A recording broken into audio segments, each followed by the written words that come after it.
সবচেয়ে অত্যাচারিত একটা ফ্যামিলি, কোন ফ্যামিলি? তারেকের খবর জানেন আপনারা? ইংল্যান্ডে আমার সাথে বহুবার দেখা হয়েছে। তার কেমন আছো ভাইয়া? ছোটবেলায় একসাথে ক্যান্টনমেন্টের বাড়িতে আমরা খেলাধুলা করেছি। আমার আব্বা পার্লামেন্ট মেম্বার ছিলেন, জিয়াউর রহমান রাহমাহুল্লাহ। আব্বাকে খুব ভালোবাসতেন।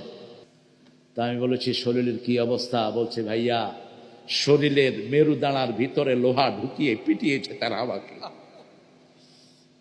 কয়েকবার দোতলা থেকে ছুঁড়ে আমাকে নিচে ফেলে দিয়েছে। অসংখ্য দিন আমি অজ্ঞান হয়ে পড়েছিলাম। কোকোকে পিটিয়ে পিটিয়ে দুনিয়া থেকে বিদায় করেছে। 3 বারের প্রধানমন্ত্রী, তাকে চিকিৎসার সুযোগ দেওয়া হয়নি। যে মামলাটা দেওয়া হয়েছে ওই টাকাটা এখনো ব্যাংকে আছে না নাই? 2 কোটি টাকা